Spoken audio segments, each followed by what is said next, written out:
So welcome to our session where we're going to continue looking at some verses on training the mind. Before we do that, we will settle ourselves comfortably, upright and relaxed, so that we can bring ourselves fully, authentically into the present moment, and also generate a sense of uprightness and dignity.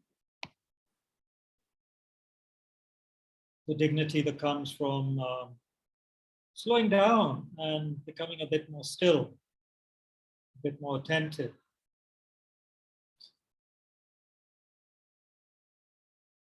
Usually we have quite a busy time in our modern settings. So this is the time to be able to slow down and pay attention to our body and mind. So with the body first, make sure you're comfortable, upright, your arms are a little bit away from your body to create some space, air circulation, shoulders level. Hands can be in your lap.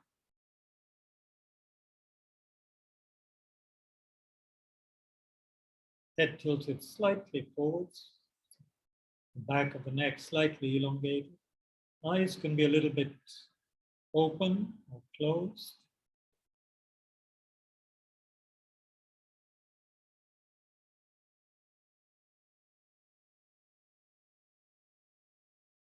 And one brings one's attention to not just the body, but breath in the body, like we're breathing in and out.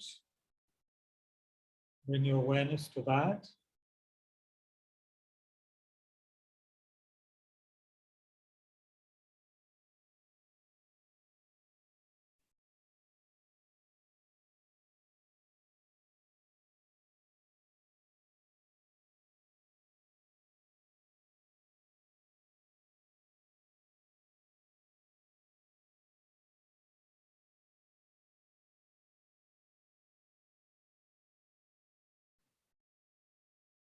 So let there be a sense of stillness and also a sense of being very alert and relaxed. Those three together. So let go of any sense of being strained or uptight, stressed out, trying too hard. Just let go of that. Relaxed awareness.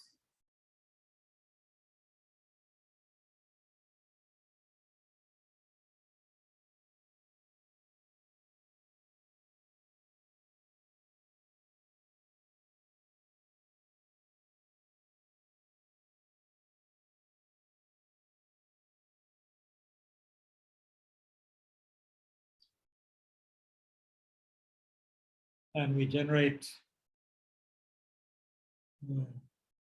expansive, compassionate motivation together by recognizing how we have this extraordinary opportunity as human beings to investigate, to generate lasting causes of happiness for ourselves. And we also have this amazing ability to be of benefit to others if we choose.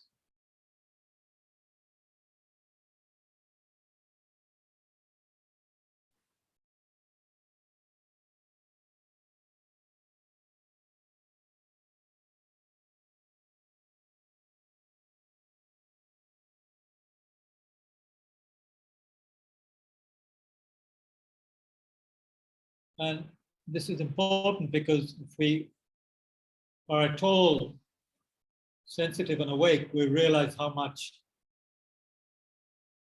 misery there is, how much frustration and unhappiness there is in this world for so many reasons. But as those who are interested in the spiritual path, and especially if we studied a little bit, we realize that the deep root of all of this problem is a kind of mistaken awareness and ignorance that holds on very tightly to oneself as a very separate sort of ego, as a separate individual. We hold on very tightly to a sense of I, me, and mine.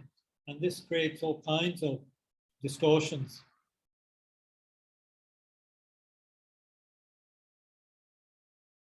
It creates this need to constantly sort of uphold ourselves, maintain ourselves through a grasping attitude and a defensive attitude or aggressive attitude where we push away with aversion and anger that which seems to be some kind of threat to us. So this we keep on doing.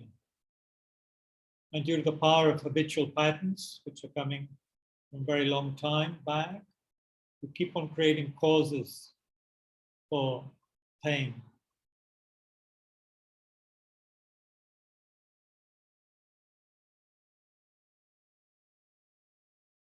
And this is extremely tragic because we do have the potential to wake up completely.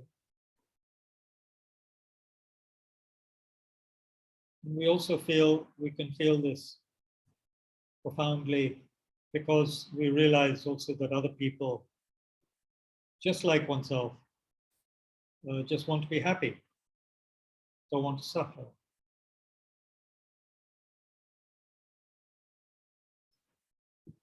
So, what could be more painful and tragic than that wanting happiness, but through our ignorance, mistaken attitudes, and mistaken actions, we just keep on creating causes for frustration, causes for sorrow and pain.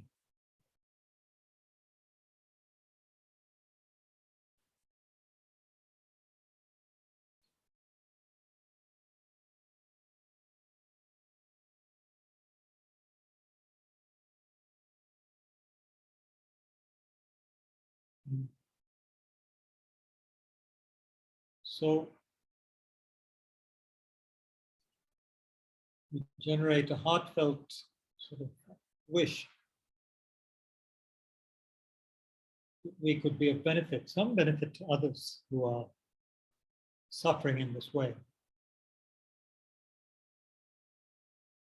The world of beings is very vast, there are uncountable beings, but simply generating this aspiration has its own power and can ensure that we will, even in this life, be of benefit to some beings, maybe many.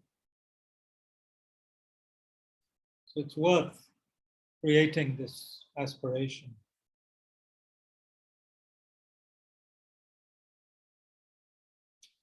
This aspiration to be of benefit to others.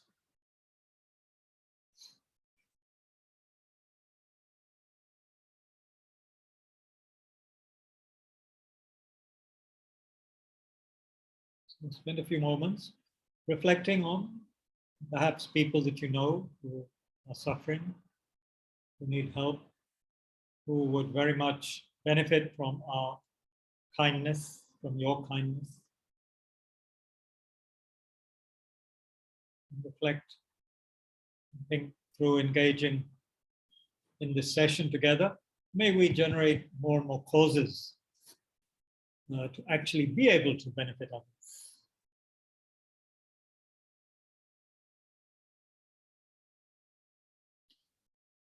So spend a while on this.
And then come to the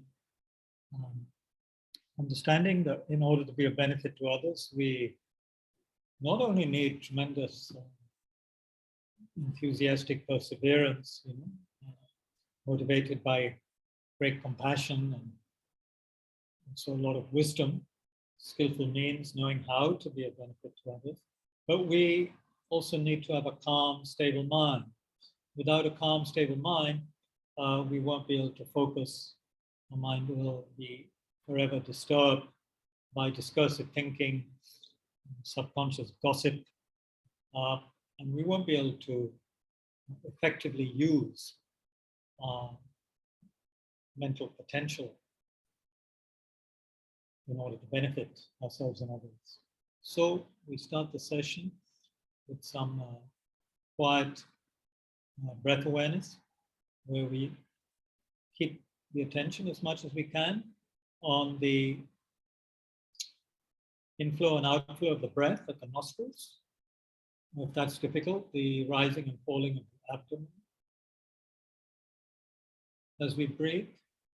And we do this in a relaxed sort of way, not tight, but focused enough so that we recognize when distractions come, and usually in the form of many thoughts, images, and then we let go of that and we come back to the breath.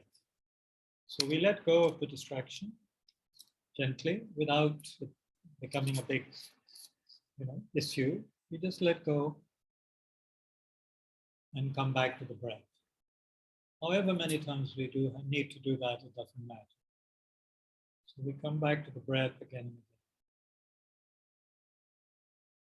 Okay, so we'll start now.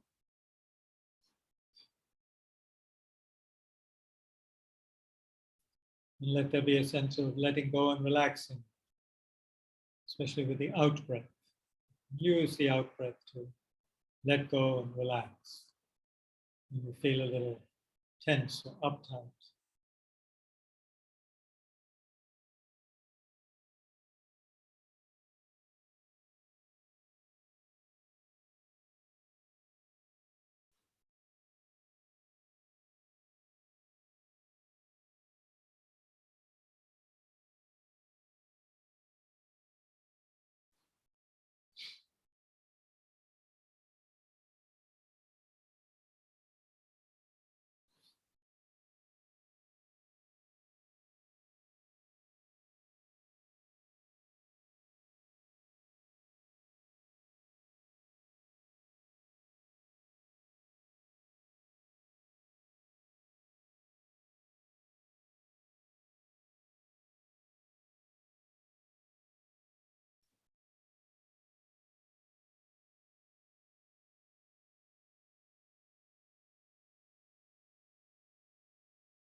Slowly prepare to leave the formal meditation practice.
Okay.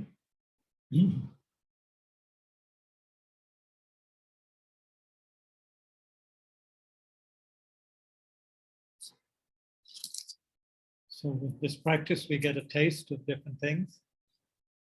How unruly our mind might be, how restless. We can also have glimpses of tranquility, split seconds or slightly more.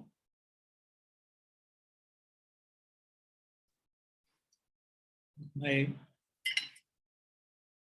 help us to be a little bit intrigued about whether there is something below this constant chatter, whether how many levels there are to consciousness.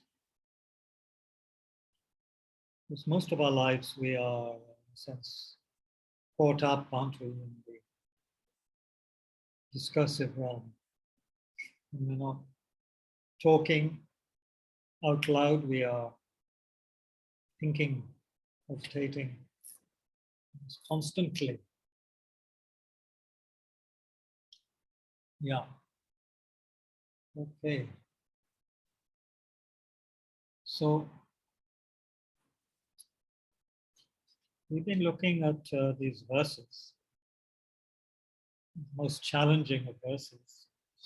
So they're challenging our very sense of security, perhaps you could say. Our sense of security tends to come from holding on to ourselves, taking care of, number one, oneself, feeling that is natural and essential to do.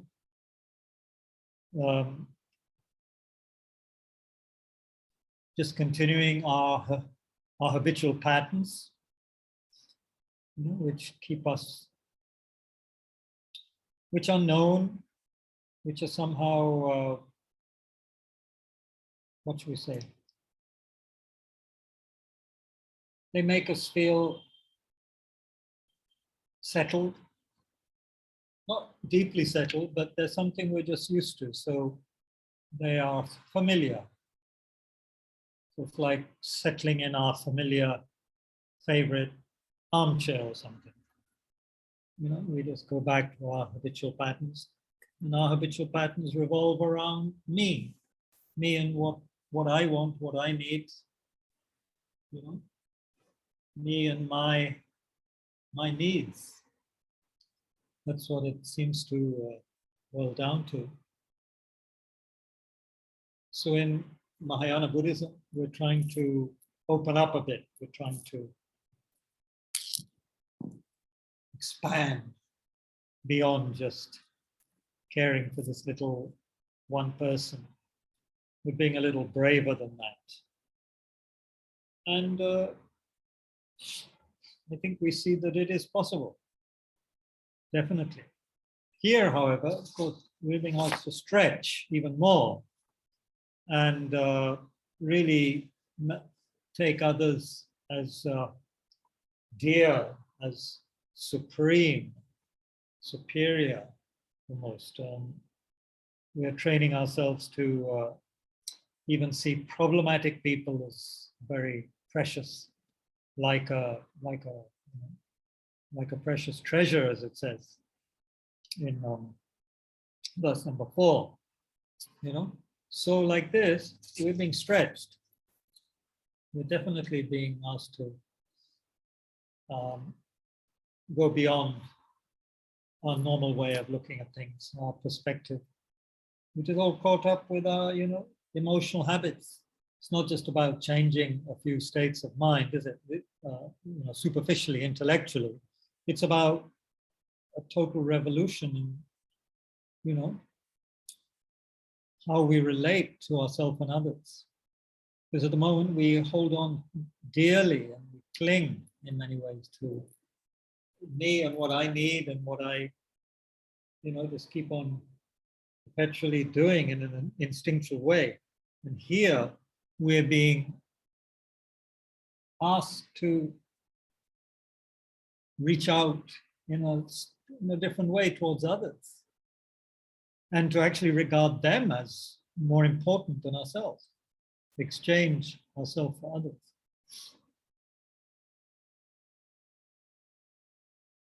We're being asked to do some outrageous things in time, to not always want to have the last word, not always have the victory for ourselves, so take the defeat on ourselves. We're being asked to not get upset with people who repay our kindness with harm. In fact, we're being asked to see those people as very special people, somehow like our teachers. So all this is very unusual. It's a reversal of our usual attitude. So let's not think this is simple, or that simply by appreciating these verses and perhaps even getting a little high on them, if you know what I mean. We shouldn't take that for thinking that we really understand or practice them yet. That's going to take a while, don't you think, to turn around this attitude of self-cherishing into cherishing others. We can be told all sorts of things. We can be told that cherishing others is the source of real happiness. But up to now, the happiness we have gained from taking care of ourselves is a kind of counterfeit happiness. It's not really happiness. It's very problematic, actually, deeply problematic. But we can hear all that, but it still not may have much effect on our minds because of the power of habit, the power of being up in our heads, and the power of not yet being able to feel sufficiently, perhaps, the situation of others. Maybe not even feeling our own situation deeply enough, our own pain, so, let alone the pain of others. Yeah, where there's a kind of numbness, where there could be more sensitivity and openness.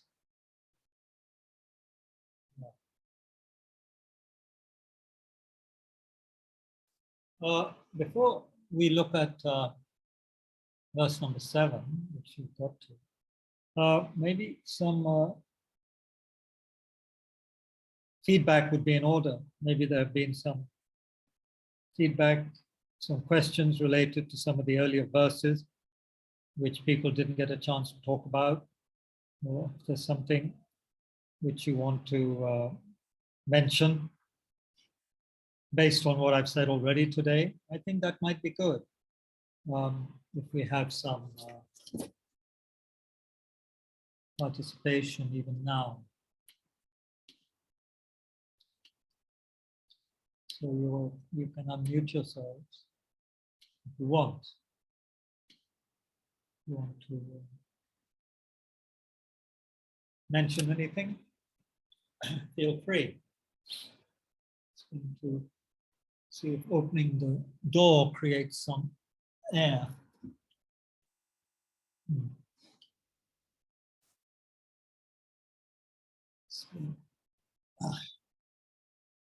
Nothing like power cuts to show us the extent of our self-cherishing attitude. That's for sure.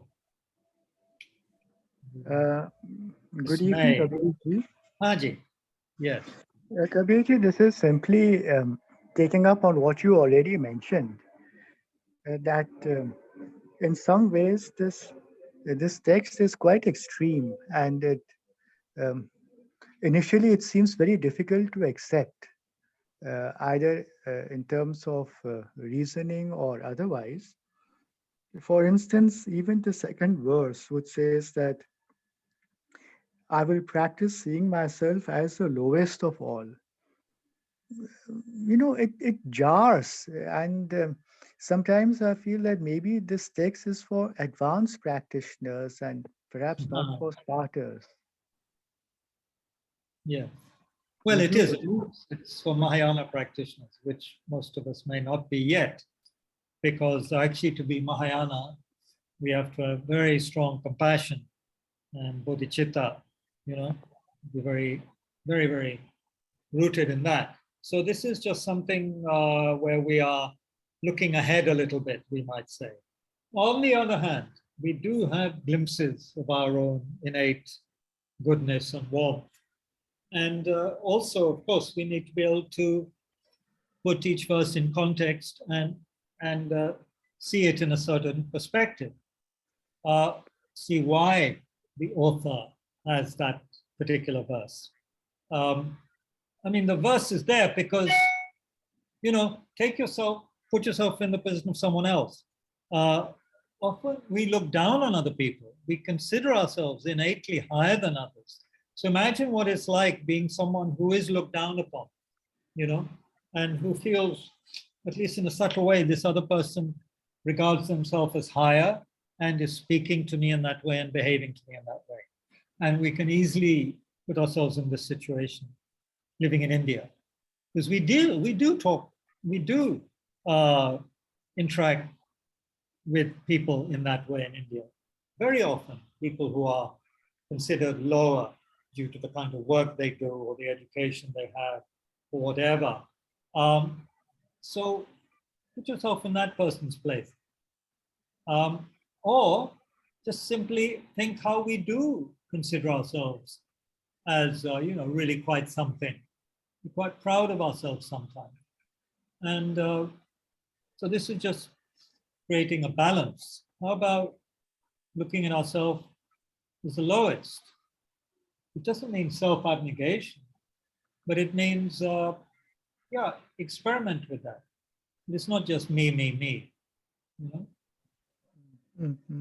And in the context also of seeing ourselves, not just with one other person, let's say, but say there's 100 people, 200, 1,000, a whole city or whatever, then, am I higher or am I lower than all of these other people in terms of importance, One is lower, just that's natural. Lower in the sense, not intellectually or whatever, but just, am I going to see myself as more important than 100 people, 10 people, 2.5 crores of people in Delhi area? Am I going to really think that I'm so important, more important than them, in a sense? That my aims and objectives are paramount and not those of others? I mean, okay, I can be interested for a little while in the war in Ukraine and find a certain fascination in checking up on it every day, what's happening where, looking at the maps and this, and who's, what arms are coming now from the West, or, whatever it is. But do I really have any idea and any feeling for those hundreds of thousands, millions of people, and the people who have already become refugees? Am I really in touch with that? Or simply, going to this news out of a sense of, one is just interested, one is fascinated, one's just doing it to entertain oneself. So there's a clear indication that we aren't really concerned about other people that much, sufficiently. Mhm. So, I mean, balance it with the rest of the verse. It says, in the very depths of my heart, may I respectfully hold others as supreme. That's what it's actually trying to get at.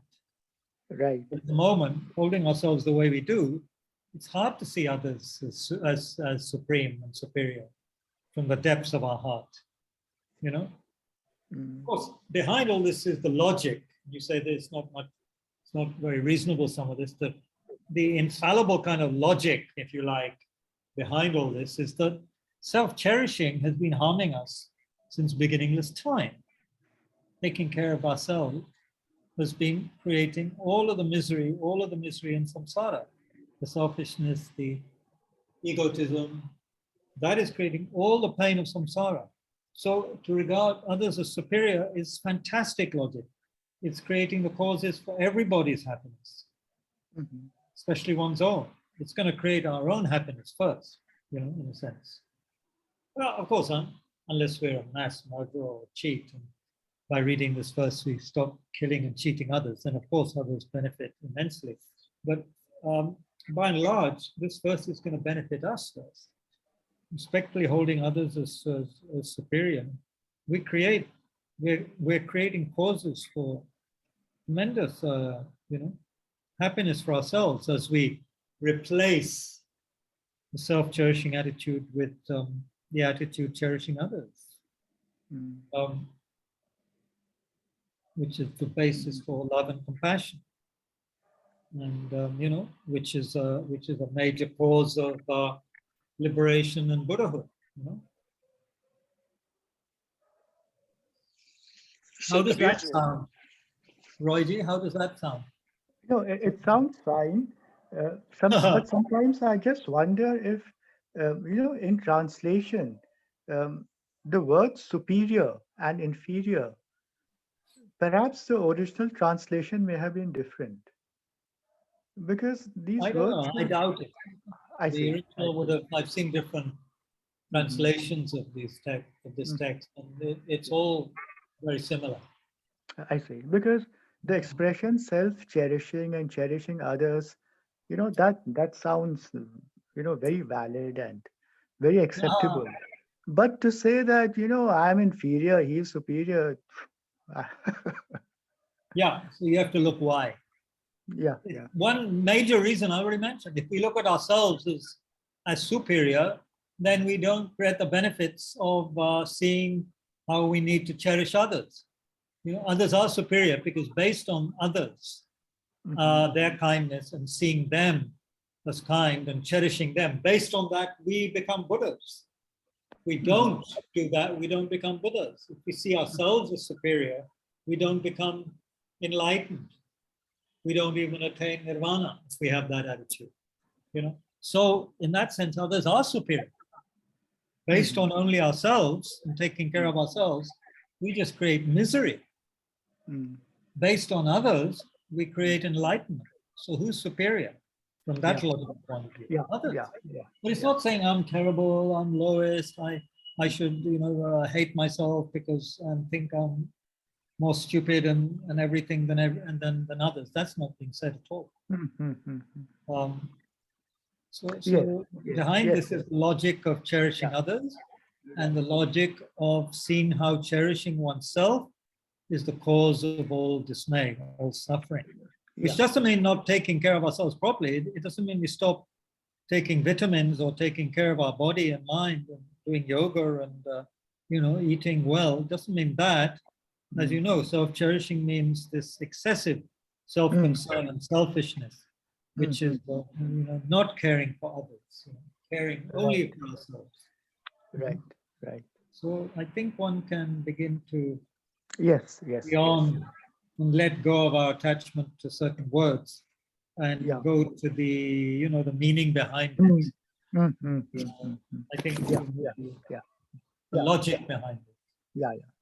Surely. But if the words offend you, don't use those words. Use other language. No, I understand what you're saying. Thank you. Sujitji, you were saying something, I believe. Yeah, I was just contemplating. I was just thinking aloud that in a manner, the usage of the words, are they a fruition of the first verse in the sense of considering everyone as precious jewels? So if everyone is so precious, then you stop thinking of yourself as superior in any sense. Yes, absolutely. Others, they surpass the wish-fulfilling gem. Yes, they are really unbelievable. Others are considered extraordinary, unbelievable. Yes, so in Yeah. that sense, it is a fruition of the first verse. Yes, Once you, yeah. I would say that. Yes, it's a progression, isn't it? Wouldn't you agree, Roy Saab? If you hold people dear, Yes. that first verse Yeah. is saying, you see, you have the determination to achieve the highest aim. That is Buddhahood, Right. for the benefit of others. So here it's beginning to tell us how to do that. Mm-hmm. To attain Buddhahood for oneself, it's not going to do to just hold oneself dear. One has to hold others dear. They're the ones who surpass the wish-fulfilling gem. Of course, so do we in a certain way. Of course we do, because we have the seed of Buddhahood in us. We also have the ability to benefit others. Others can use us to look at us in the same way that we're looking at them. So we also surpass wish-fulfilling gems, yes. But here we are trying to undermine the self-cherishing attitude, which is a very, very strong habit. So here we are training to hold others dear. Yeah. Even to the extent that we would share some of our favorite sweet with them, or, you know, if they were really hungry, we would give them, you know, what we wanted to eat, you know, out of cherishing them. So, yeah, the second verse carries on naturally from the first. And then you could see the third verse is like a kind of general instruction to get rid, to work with the factors that interfere with our ability to help ourselves and others, yeah? To be able to see the factors that endanger myself and others, as it says. Then the fourth verse kind of carries on in a sense from the second, that I'm going to hold them so dear, so superior, that even when I meet somebody who's very unpleasant, acting very negatively and so forth, I'm going to still, I'm going to consider myself very, very fortunate as having found something very rare, like a jeweled treasure. So yeah, there's a progression until we get to that amazing sixth verse. You know? Yeah. Anushree.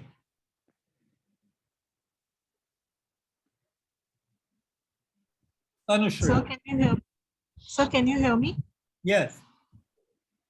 Okay. So, sir, in the commentary by His Holiness, yeah, on these verses. So, in the seventh verse, he says that, of course, like then he's explaining the verse, and he's saying that, of course, it is most unlikely that we shall actually be able to take on the sufferings of others and give them our happiness. When such transference between beings does occur, it is a result of some very strong, unbroken karmic connections from the past. However, this meditation is a very powerful means of building up courage in our minds and is therefore a highly beneficial practice. Then he says in the 7th point, thought transformation, it says that we should alternate the practices of taking and giving and mount them on the breath. And here Langri Tangpa says these should be done secretly. As it is explained in the Bodhi Karya Vatara, this practice does not suit the minds of beginner bodhisattvas. It is something for a select few practitioners. Therefore, it is called secret. So, sir, like, what is this 7-point thought transformation? Mount them on the breath means alternate the practices of taking and giving and mount them on the breath. What is That's that? a longer text. The 7-point mind training is a long text, but this is talking about taking and giving, taking suffering with the in-breath and giving happiness with the out-breath. That's the basic way of working with the taking and giving practice. And yeah, in a sense, His Holiness is asking us, I guess, to be a little cautious. It's not an easy practice, especially if it's, being done by someone who already has a low kind of self-esteem. It could even be harmful for them to imagine taking on the suffering of others and giving them happiness which they may feel they don't even have, like that. So one has to be careful with this. This is, as someone said, this is an advanced text, but no harm, reading it, thinking about it, and aspiring to be able to practice it in the future. Yeah. 7-point mind training, you can look up. It's a long text, which is also very important in this tradition. This is one of the shortest mind training texts, it's 8 verses. The 7-point mind training is quite long and uses slogans, which we've looked at before, a little bit, some of the slogans.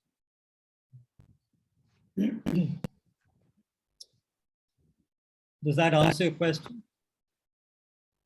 Yes, so I was looking for another, I was looking at my notes to find out whether I have other questions. Maybe I will ask later. Anybody else at the moment? Sir, this is Neeraj. I'm very early to this.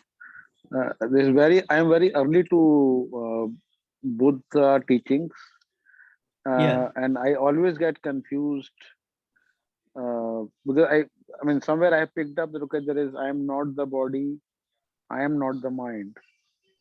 Then who am I? Yeah, good question. This is something we're looking at in the last verse. We haven't got there yet. This is your first session with us? Yeah, with you, yes. I see. You have done a session with, who have you done? I've done with the Tushita Dharmashala. I see. You did the 10-day course there? Yes. The initial one and the second, they have 2 courses, right? The basic one and then there is another one. So I couldn't complete the last 2 sessions of the second one, but I did the first one completely and most of the second one. How long was the second course? Again, 10 days. 10 days. Okay. Yeah. So 10 yeah, plus 10. You're asking questions that came up in that course as well. Yeah. Well, if you're not the body and you're not the mind, then maybe you don't exist. Do you? Do you exist? I think that's the question I'm not able to point. Okay, that no. Who am I? You don't exist. Neeraj Gupta doesn't exist. Yeah, I think from that exist? Statement, I mean, I do exist. Yes. You do exist. It looks like you exist. You have a name. You have a rectangle. You probably have a face and 2 hands and a body. And your parents and friends call you Neeraj or whatever your nickname is. And you eat and sleep and get up and walk and do things and attend Zoom sessions. So I guess someone's existing. So if you're not the body and you're not the mind, well, I would say you are the body and the mind, but maybe not in the manner that you think you are. There is a body, there is a mind operating, right? Can't deny it. You have a body sitting there. Without the mind, you wouldn't be able to, cognize anything that's going on. You wouldn't be able to, take part in the session without the mind, without the awareness, the consciousness. So then, if you ask who is Neeraj Gupta, it's like asking what is. It's a bit like asking, a little bit like asking, what is the letter A or the letter B, which may be written on a whiteboard or blackboard. What is the letter A or B? Is it existing from the side of the letter, inherent in those lines, or is it something else? So is Neeraj something inherently from the side of the object, you know, or is it something merely agreed upon, labeled, based on causes and conditions, parts, you know, the parts and the causes, conditions are there, and then we give a name, we give a label, isn't it? But we think there's something more, don't we? You probably think there's a Neeraj who has a body, who has a mind, right? You're the owner, you feel. So that's what Buddhism is challenging. Who is this person who thinks they own this body and own this mind? Or they have a body, they have a mind. Some kind of third entity, third party. You know, there's a body, yes, it can be seen. There's a mind, one can experience it. You know, but the owner, the person who thinks they own it, the strong sense of an I, my body, my mind.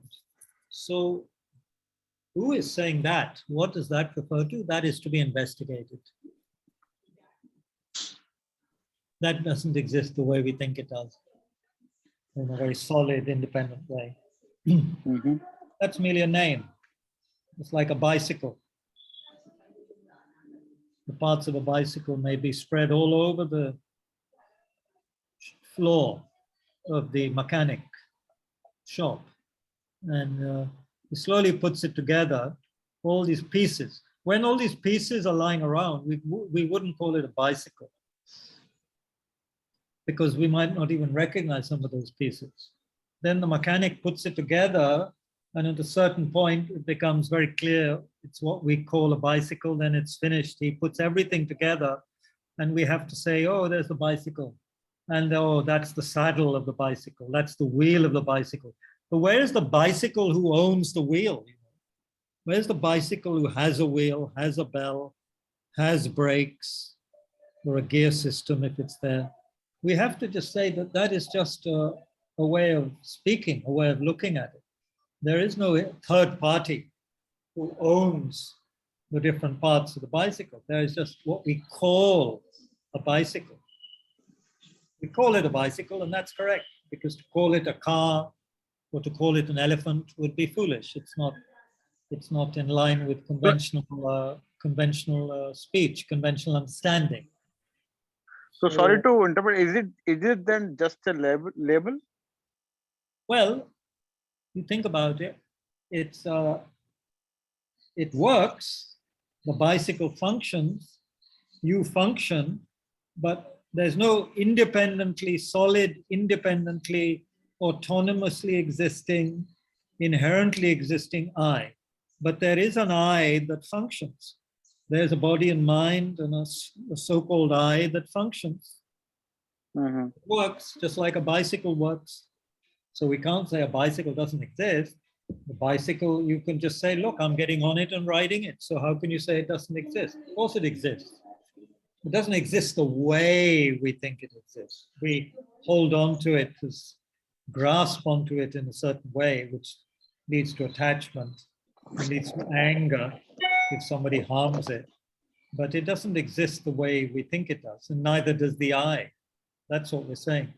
There is an I that exists, and there's an I that doesn't exist. That's the one way to look at it. There's a conventional I that exists, of course. I'm talking, you are listening. I will get up after this and go somewhere. You will also do the same, you know? So in that sense, there's a valid I. You can say, I'm listening, I'm hungry, I'm thirsty. This is all valid. But if we think there's a real independent I separate from body and mind that owns the body and mind, then that's a fantasy. That's a fantasized I. Yeah, I think it will take me some time to really. Of course, of course. Yeah, and I think. Yes. Yes, Yeah. I think the other one is that when we say training the mind, in my mind, it says that mind is trying to train the mind. That's another confusion, that it's mind which is training the mind. Maybe some part of the mind is training the other part of the mind. Yeah, that's the way to look at it. Yeah, we have awareness. We have many facets of consciousness working together, which is why we say we are a combination of many different parts, impermanent parts working together. There's no solid, independent, real, owner of all of this. It's like an orchestra that works well without some kind of arrogant conductor, We know how to play together. Yeah, it works. No need for some heavy, central director all the time at all. Think about it, read about it, study it. This is what we are told to do. This is a beginningless habit of ignorance that we have from beginningless past lives. It's not going to go away in a hurry, obviously. Yeah. So yes, we secretly do this practice in verse number 7, because firstly, it's no point advertising what we're doing anyway. It just leads to egotism, and other people start talking about it, or saying things about it, either praising us or saying things behind our back. Oh, they're doing this very advanced practice and blah blah blah. I don't think they could be doing it properly. Whatever. We don't need to advertise these things. Very precious things should be kept quiet and secret, and maybe shared only with our teacher or a very, very close friend, spiritual friend. No need to advertise all these things. This is not Twitter or Instagram, not spiritual Instagram. We have to advertise everything, take photos of ourselves doing taking and giving practice, putting it on Facebook with commentary on what we felt like, while we were doing this advanced Mahayana practice. So it's good to keep things quiet, isn't it, sometimes? It's much too much. Can I ask a question? Media. What's that? Who's that? That's me, Nivita at Tushita. Nivita at Tushita. It rhymes. I guess we should allow you to. The conflict of interest, right? Yeah, maybe I'm not allowed to. I had heard like Tonglen, this practice of giving and taking should be practiced with a view of emptiness. Like that's important for this practice. Yes. So is that like we shouldn't practice, or like how can we still practice Tonglen? Very good point. I mean, everything is good to practice with that understanding that we're not inherently existing, that suffering and happiness are not inherently existing and graspable, and that the pain and suffering of others we're taking on is not inherent and heavy and awful, and no, everything is a dependent arising. And to have some understanding of that, the flexibility that comes from that, of course, that's very, very good, very essential. And of course, that's referred to in the last verse. But yeah, it's good to bring it up now, because there is no such thing as inherently existing pain, suffering, inherently existing. I mean, as you know, in the wisdom literature, the Bodhisattva is often reminded by the Buddha to think in that if you think of yourself as a Bodhisattva or as somebody who has helped somebody else, if you start conceiving of that notion of I am helping this person, etc., or giving a gift to this person, then you're not a Bodhisattva, meaning you're not yet a Arya Bodhisattva. You're not yet a wise Bodhisattva. One can be a Bodhisattva by having the compassion element in place, the bodhicitta aspiration, but we would not be an Arya Bodhisattva. We would not be on the Bodhisattva levels, on the first level, if we don't have realization of emptiness. So of course, that's incredibly powerful. Prevents us falling into despair as well, I guess, because we realize that there is no inherently existing anything. And we also realize that because beings are not inherently this way or that way, or if you like, not inherently misguided, not inherently ignorant, or under the power of the delusions. Therefore, due to dependent arising, due to causes and conditions, that condition of ignorance and suffering can change. So yeah, all of that understanding of causes, conditions, dependent arising is invaluable. Otherwise, we could get quite heavy about our practice. We're not supposed to see ourselves as some kind of super bodhisattva doing this amazing practice. We're not supposed to think of ourselves as any kind of real being at all. It's like a dreamlike bodhisattva to be, a dreamlike wannabe bodhisattva doing a dreamlike practice, but which is nevertheless effective, because relative truth, ultimate truth, everything is like a dream. Nothing is solid like we think it is. Well, that's very, very, very difficult to handle, that particular statement. It's all very well to say that rainbows aren't very solid, but our emotions, our bodies, our feelings, we see them as very solid. Our I, very solid. Okay, rainbows and sandcastles, in the examples, we can see how they're not very solid. Heavy emotion we might be feeling, loneliness we might be feeling, that seems so solid. We have to see that when we take on the loneliness or unhappiness of others, it's nothing inherently existing from its own side. It's merely label. It's not absolutely real. So thanks for reminding us of to practice this within the context of also dependent arising and emptiness.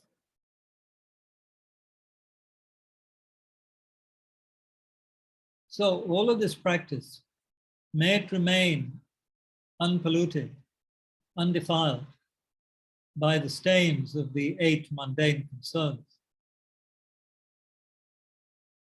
And may I,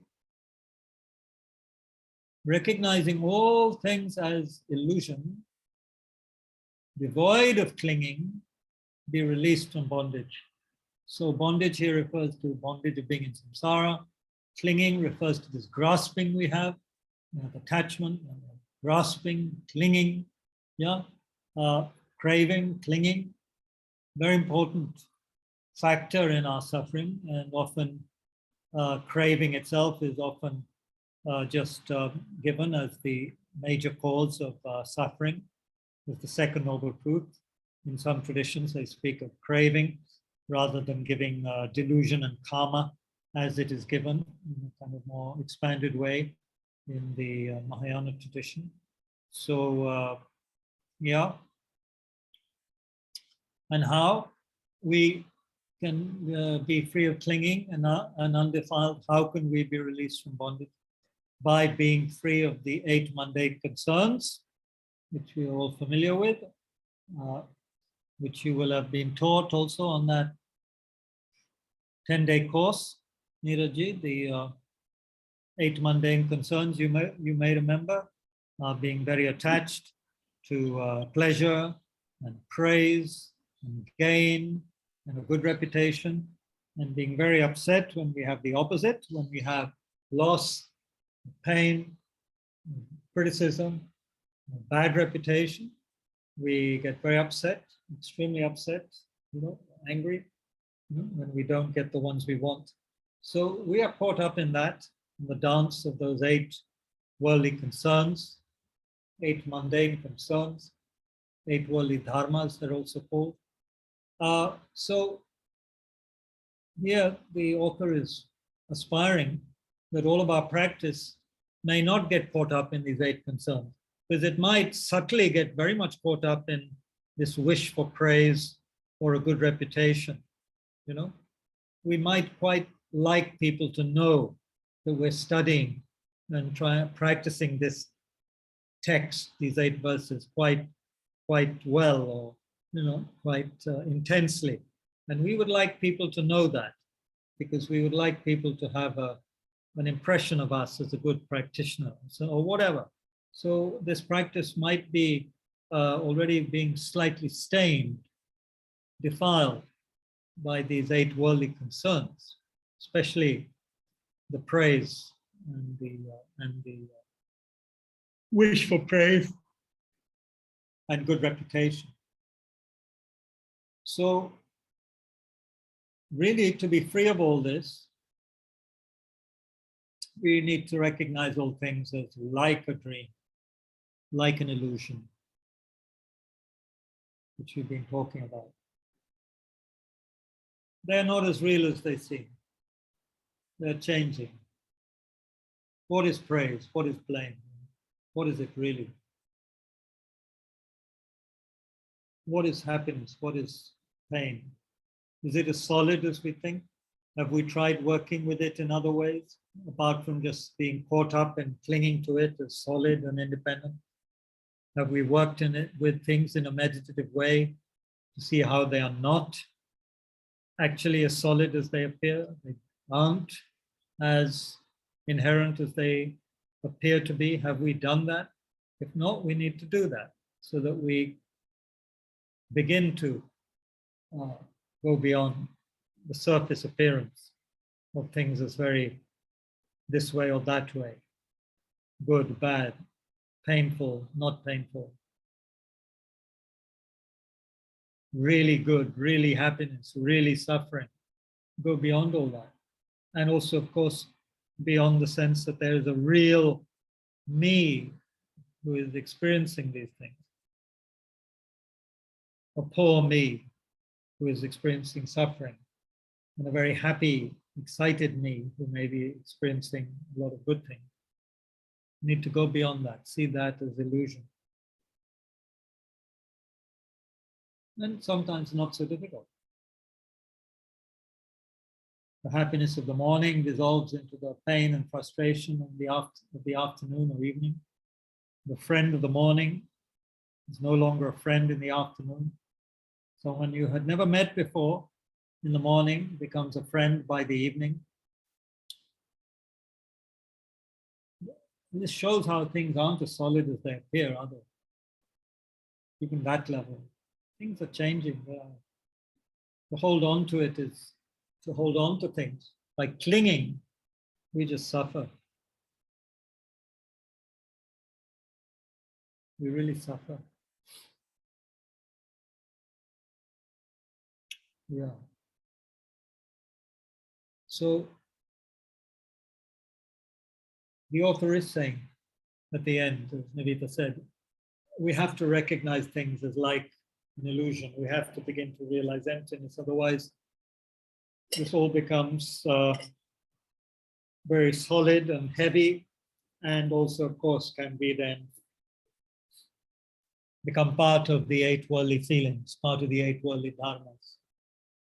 However much we may appear a practitioner or be quoting these amazing verses, we would be utilized, it would be under the power of the 8 worldly concerns, actually. And we would also be probably craving for some kind of spiritual happiness, gain, gain. We would be wanting spiritual gain, slightly unhealthy, egotistic way, possibly. So the last verse is really smashing our tendency, our propensity to solidify everything, to reify everything, make things more real than they are, and therefore make things into a big deal, big deal practice. I'm such a big deal doing these amazing verses, practicing them, teaching them, sharing them. So we have to take the big deal out of it. This big I, me, who is engaging with this.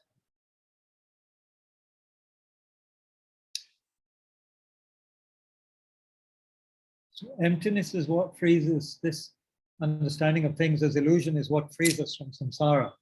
Compassion doesn't free us from samsara. Bodhicitta doesn't free us. Bodhicitta is essential for Buddhahood. But to be free of samsara, we have to have the understanding of things as being illusory and emptiness, and the nature of emptiness. We can't attain enlightenment with compassion alone. Can't even attain freedom, liberation. We need that understanding of how things exist. So we need to loosen our very strong clinging to ourselves and our thoughts and everything connected with this body-mind combination. Yeah, what else? Welcome to Jugi, who we were remembering today here in Kushinagar. But he would be in a much cooler place than we are, up in wherever, Arunachal. Yeah.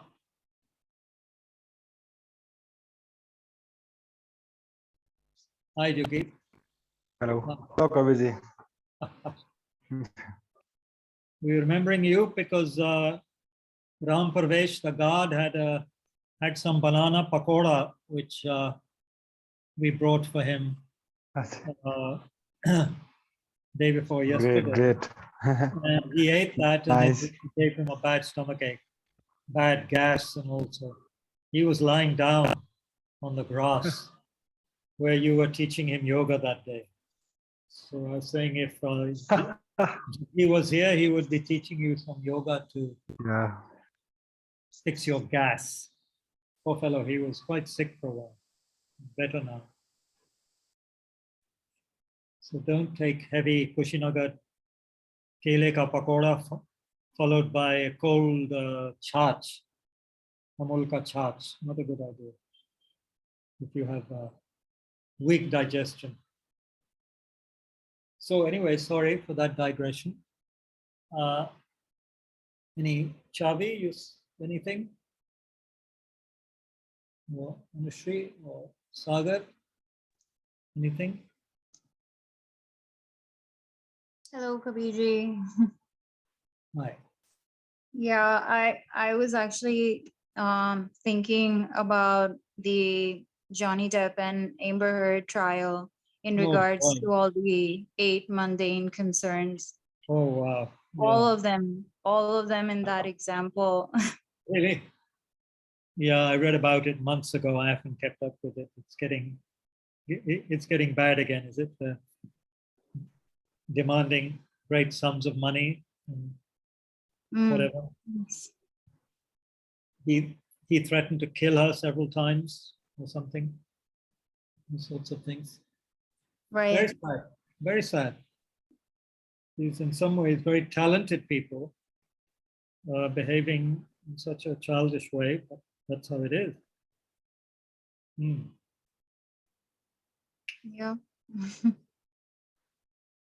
Yeah, I was thinking of Johnny Depp's performance in leaving Las Vegas. No, Fear and Loathing in Las Vegas. It's an extraordinary movie, extraordinary acting. And I was thinking, what a talented guy, but what a pity that people, don't have this emotional training, the mind training. People are just so vulnerable to the disturbing emotions. And relationships bring up all these emotions so powerfully. Especially high-profile relationships, maybe where there's more tension, more stress, more money, more fame, more praise. Maybe.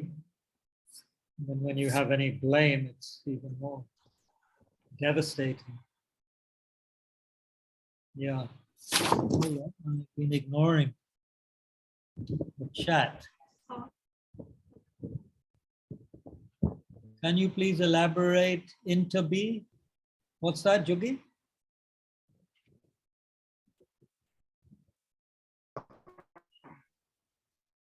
Hello, Kabirji. Yeah, this is.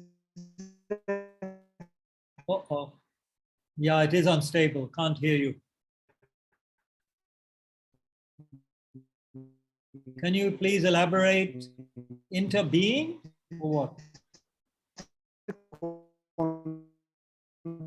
No, can't hear.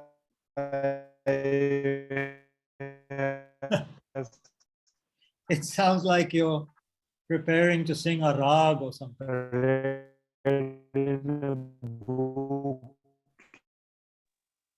Nahi ho raha. No point. It's very high pitch. What do you want to say? Something it's related beaming. to emptiness. Unless somebody knows how to interpret that sound. I couldn't. Yeah, if we talk about our virtuous deeds, it doesn't help. It doesn't help. It would help the merit decrease, yes. Because it's about ego, isn't it? Oh, I did this, I did that. Of course, it's creating an obstacle, and yeah, it's just creating ego. Yeah, I would say the merit. Or you've created some merit, but then you're also creating now demerit by talking about it. Maybe not as much as if you were to regret it. If you are generous and then you regret it, being generous, that's that's really does decrease it. But also talking about it, yeah, it's just you created more non-virtuous karma, egotistic, clinging karma. You don't want to type your message. Oh, Jugi's gone now. Okay.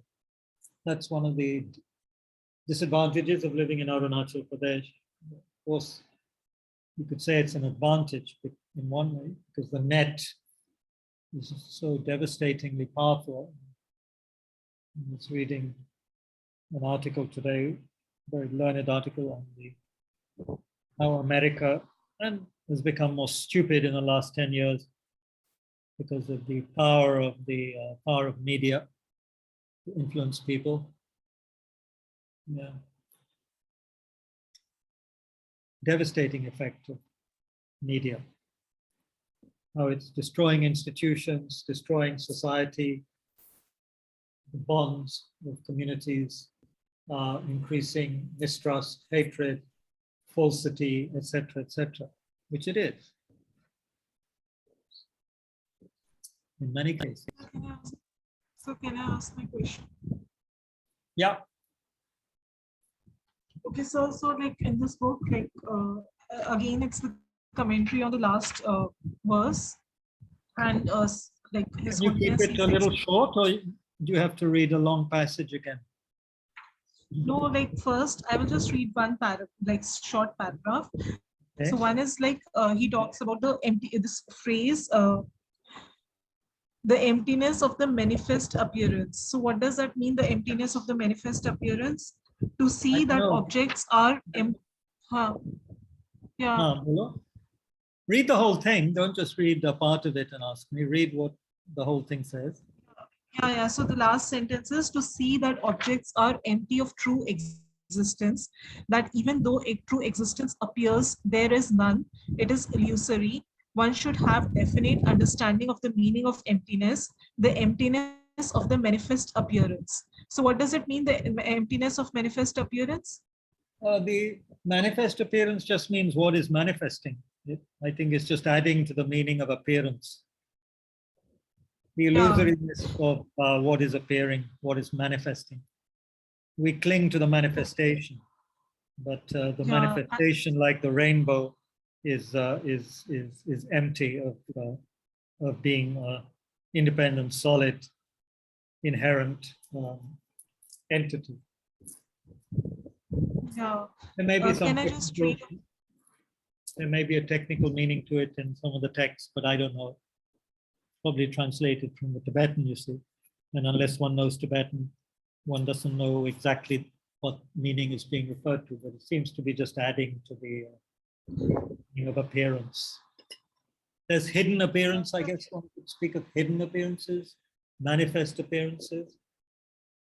This is manifest as meaning very obvious. So can I read 2-3 more lines? Pardon? So can I read 2-3 more lines and ask my next question? No, sure. Okay. So then he further says, first, one should be certain that all phenomena are empty of true existence. Then later, when that which has absolute nature appears to be truly existence, one refutes the true existence by recalling one's previous ascertainment of the total absence of true existence. When one puts together these two, the appearance of true existence and its emptiness as previously experienced, one discovers the illusoriness of phenomena. So what does this mean? I don't know. It's all very complicated. It seems very, very, the language seems very strange. Yeah, you'll have to go through that with Ranjan sir. It seems to be repeating certain things, and it seems a very clumsy way, if I may say so, of saying things, although one shouldn't say that of anything that His Holiness has written. But I can't say that I wouldn't want to pick that apart and define it, unless anyone else here would like to, Sujitji or somebody. Maybe ask, when you go back to Rishi Valley, remember to ask Ranjan about that and see what he says. But it could just be bad translation, you know, because the Tibetan is very precise and very intricate. So His Holiness is unlikely to have been speaking in English. It would have been in Tibetan. And this is the translation, and it's, yeah. But the main point is to see how appearances are deceptive. They lack true existence. That's what's really being referred to again and again, is it not? That's the main point. Would you agree? Yeah, so also at one point, like I was reading, so regarding these verses only. Yeah, Sagar has also raised his hand. Yeah, I will just quickly finish. Yeah, so regarding these verses only, like they said that when you aspire to take on the sufferings of other beings and visit even lower hells just to benefit them, it is not that actually will go to a lower hell. It is just by feeling that way, by having that motivation or that aspiring or thinking that way, you will generate a lot of merit. Is that true? Yes, yes. Yeah. It's the intention that counts. Yeah. Right now, we can't take on other suffering easily. Some yogis can, apparently, but we can't. Even the thought, it is said, to benefit others. The thought to, even the thought to want to practice taking and giving, or something like that, is said to be highly virtuous. You know, so of course, practicing these things with a good motivation is very virtuous. Sagar. So I have a question first. If I say that someone is egoistic and I don't like to be around them, so is it because they're hurting my ego? What do you think? I mean, You know, you should take the example. Think of the person who you are basing your comment on, and look at your own experience.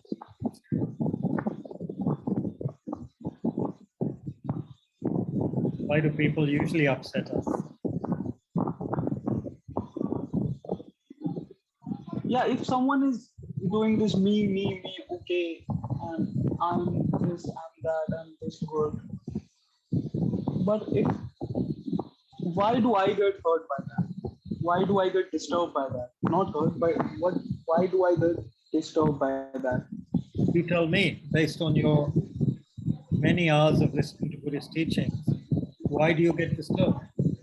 Why aren't you just like a mirror reflecting something? Why are you disturbed?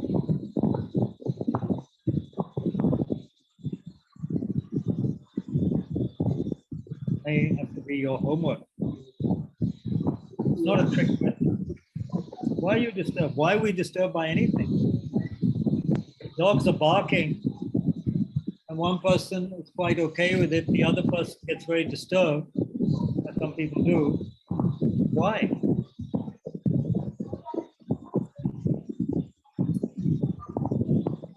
Yeah, is this too difficult, Sagar Bhai?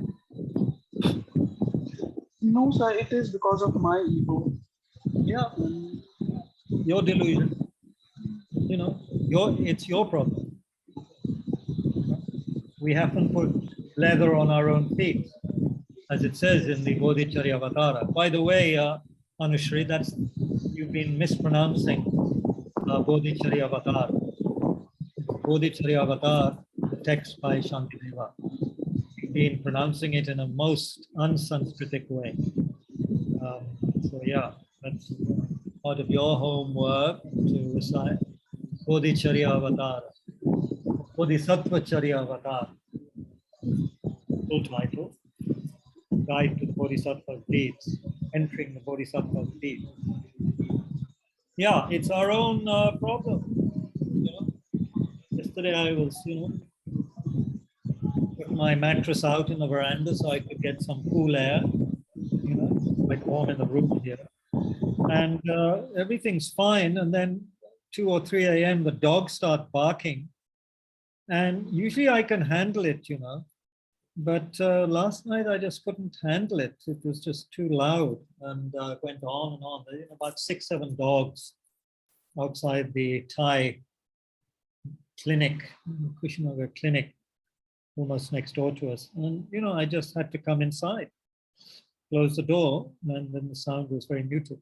So yeah, why does one get disturbed? It's just, inability to let go, holding on. There was a sense of worry also.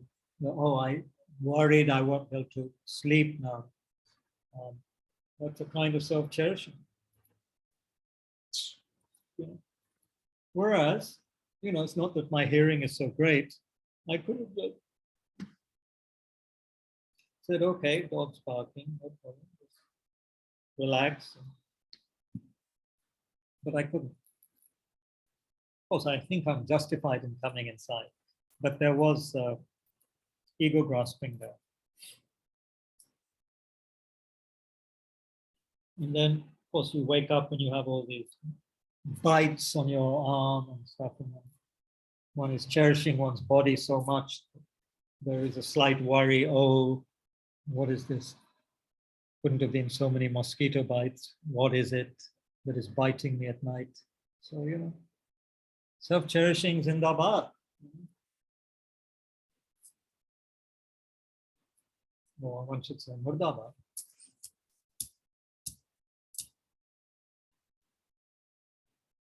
What else? Sagarji, any other?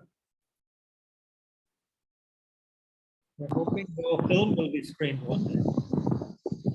On 8th, the plan is on 8th. Huh? 8th of May. Next to next Sunday. Okay. Good. Did any of you watch the Yogis of Tibet film? Apparently it was very good.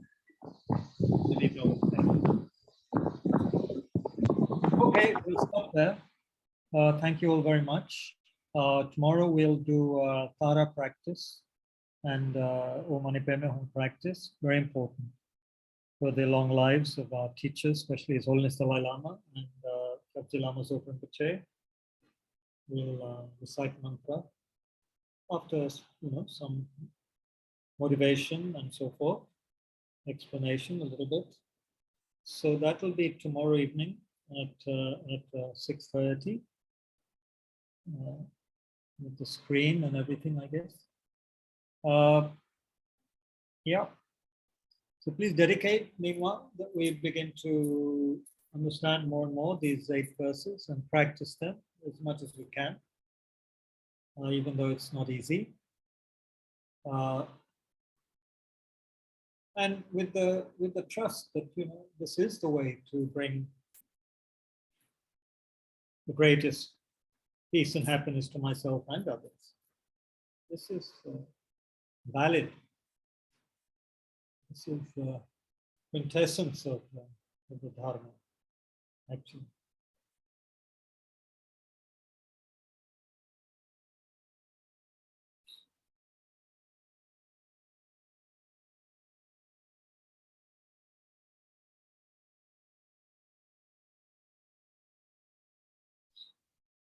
Okay, so yeah, please pray for everyone you know who's sick or suffering, who need help, and for this awful conflict in Ukraine to not become, not go on and on and on, stop as soon as possible. Certainly not to escalate into any kind of nuclear, what they call, theater, what is it? Theater weapon? They have a term for these limited nuclear conventional, kind of small scale nuclear tactical weapons, which of course is dreadful. But anyway, may it not come to that, any kind of nuclear confrontation. May all the people who are suffering there quickly find some kind of relief. It's unbearable what they must be going through. It's very hard to imagine.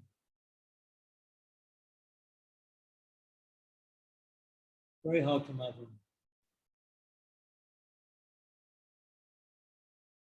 Although we have all the images, but to actually be in such a situation.